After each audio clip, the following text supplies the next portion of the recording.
황정화 위원님 질의하세요. 네, 김태규 직무대행께 질의하겠습니다. 네. 네, 헌재의 탄핵 심판 심리 속행에 대해서 무척 반갑고 바람직한 판단이라고 환영 입장 밝히셨습니다. 맞죠? 네. 그런데 지난 17일에 본안 소송에서 처음으로 2인 체제의 위법성을 명시적으로 질타하는 결정적인 판결이 나왔습니다. 네. 이 판결에 대해서는 보통 정부가 하는 의례적으로 하는 그 사법부의 판단을 존중한다라는 표현조차 하지 않았고 판단 오류라고 방통위가 바로 들고 일어났어요.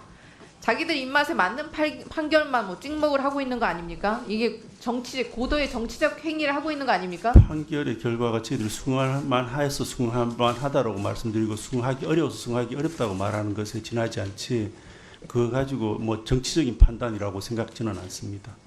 지켜보면 알게 되겠죠. 서울행정법원에서 정말 2인 체제의 위법성을 아주 구체적으로 적시하고 있는데 너무나도 상식적인 말들이 나열되어 있습니다.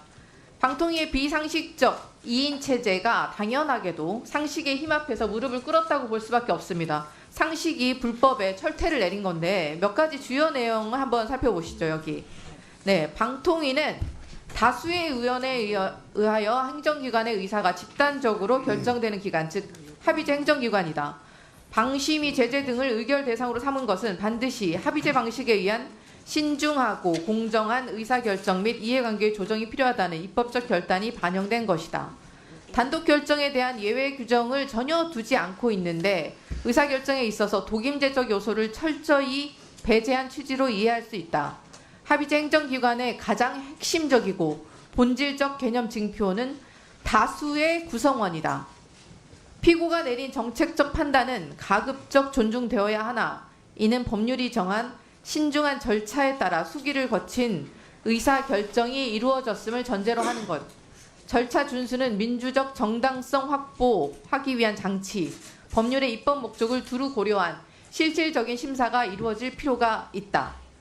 합의적 행정기관에서의 의사형성 요건 내지 다수결 원리의 전제 조건이 되는 최소 3인 이상 구성원의 존재와 그 출석 기회가 부여된 바탕 위에서 재적의원 과반수의 찬성이 이루어져야 한다는 실질적인 의미로 해석함이 타당하다. 너무 상식적입니다. 재판부의 판결 핵심 요지는 윤석열 대통령이 최민희 위원장을 잘라내 가면서 멋대로 창조해낸 괴기한 독임제 방통위 대통령 입맛대로 만들어낸 2인 체제가 입법 목적에 부합하지도 않고 법을 위반한 것이라고 질타를 하고 있는 것입니다. 김태규 직무대행 판사 출신 아닙니까? 예. 법률 해석에서 입법 취지와 목적이 중요하게 고려된다는 것은 상식 아닙니까? 지금 말씀 주신 질문한 거 아닙니다. 김태규 직무대행 지난번 박문진 이사 효력 정지 판결문에 대해서 2인 체제가 위법하다고 단정한 건 아니다 라고 말을 했습니다. 그런데 이번 재판부는 2인 체제 불법성을 아주 구체적으로 단정하고 있습니다. 이번에는 뭐라고 하시겠습니까? 이번 재판부도 좌파라서 편향적이어서 받아들이지 못하십니까? 답변 드릴까요? 네. 예. 저 부분에 대해서 저렇게 지금 읽으신 부분에 대해서 그것이 이상적이기 때문에 그것이 바람직하기 때문에 그래서 저희들도 5인 체제가 바람직하다라고 얘기하는 것입니다. 그런데 저러한 사정들이 있다고 해서 정부 기구가 정부 부처가 무력화되는 2인 체제 자체를 부정해버리면은 정부 부처 자체가 마비가 되는 것입니다. 그래서 그 마비를 하지 않겠습니다. 게다가 실질적인 심사가 이루어질 필요가 있다는 판결의 핵심, 실질적인 심사가 이루어져야 된다. 박문진 이사 선임 가처분 신청 때도 언급된 거 아닙니까?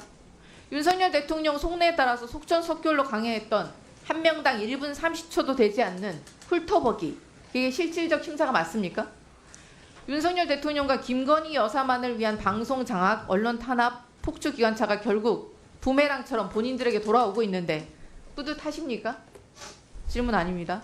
보수의 여전사로 불리는 이진숙 위원장, 법원을 악마화하는 그 메카시즘 발언, 그 발언으로 2인 체제 불법성을 부인하고 법원의 판결을 부정해 왔습니다. 유튜브 방송에 출연해서 뻔뻔하게 박문진 재판부는 좌파다 라면서 사법부를 모독하고 본인 SNS에는 상권 분립 유린한 정치판사 물러가라 라는 사진을 게시했습니다. 김태규 직무대행도 강재원 판사가 특정 연구회 소속이라는 이유를 들어서 국민들이 판결 결과를 수긍하는 데 있어서 장애로 작용할 수 있다고 동조했고 판사 출신이 오히려 색깔론을 부추깁니다. 그러면서 사법부를 깎아내리는데 앞장까지 섰는데 도저히 이해할 수가 없습니다. 박문진 이사 선임 가처분 신청 받아들인 판사 누굽니까? 강재원 재판장을 필두로 해서 김준영, 류지선 판사도 참여했습니다. 과징금 부과 처분 취소 사건 소송 재판장은 이주영 판사, 송명철, 고철만 판사도 함께 재판을 했습니다. 이 6명이 전부 좌파이고 북한의 교시를 받은 사람들이고 특정 연구의 소속이라서 김태규 직무대행 말따나 편향된 사람들입니까? 불법 이인 체제 의결에 대해서 허위 사실, 명예훼손죄까지 더하고 싶으십니까? 그렇지 않습니다. 그런 표현은 좀 적절치가 않은 것 같습니다. 국민이 상식적인 판결을 받아들이지 못하는 게 아니라 극우들만 받아들이지 못하고 있는 것 같습니다. 법원이 그동안 3차례에 걸쳐서 이인 체제 위법성을 경고해 왔습니다. 그러나 이진숙 위원장과 김태규 직무대행은 기형적 이인 체제가 합법이라는 논리를 창조해내면서 억지 주장을 해왔습니다. 방통위 불법 이인 체제 책임은 모두 기본적으로 윤석열 대통령에게 있습니다. 최민희 위원장님을 위원으로 임명만 했어도 이런 사태가 없지 않았습니까? 윤석열 대통령이 지금 공수처에 어떻게 하고 있습니까? 최혜병 순직 사건 외압 의혹을 수사하는 공수처 담당 부장 검사들 연임안이 대통령에게 넘어간 지 2개월이 지났지만 아직도 임명을 하지 않고 있습니다. 곧 임기 만료로 최혜병 순직 사건 수사는 공중 분해될 상황입니다. 내 오더를 받고 김건희 여사를 지킬 사람 아니면 임명할 생각이 없다. 대통령은 방통위원 추천 때와 바뀐 게 하나도 없습니다. 이런 때도 뻔뻔하게 이인 체제가 민주당 탓이라고 합니까? 저는 이번 판결이 정말 윤석열 정권의 방송 장악, 언론 탄압 폭주를 막을 이정표 같은 판결이었다고 생각합니다. 말장난으로 상식을 우롱하고 알량한 법지식으로 법을 농락하려는 자들에게 책임을 묻는 첫 발걸음이라고 생각합니다. 법꾸라지라는 표현에 즐겁을 하시니 다시 묻겠습니다. 김태기 직무대행께서는 이런 말도 안 되는 방송 장악, 언론 탄압 행태, 법꾸라지가 아니면 도대체 뭐라고 부르시겠습니까? 말씀하신 내용에 전혀 동의하지 않고 단 한치도 인정할 수가 없습니다. 자, 김태규 대행 자료 요청합니다. 좀 아까 조성은 처장이 이진숙 직무 정지된 자에 대하여 직무 정지 기간이기 때문에 감사 대상이 아니라고 답을 했습니다. 이거 그냥 뭐 내피셜로 한 거 아니죠? 예, 근거 규정 제출해 주십시오. 예, 근거 규정 제출해 주십시오. 예, 알겠습니다. 네. 즉시 해 주십시오. 이거 뭐 어려운 거 아니죠? 답변한 사람이 즉시 제출할 수 있을 겁니다. 노정면 위원님 질의하십시오. 저 위원장님 질의 시작하기 전에요. 지금 질의 대상자 중에 오늘 같이 온 김정한 부속실장이 있는데 지금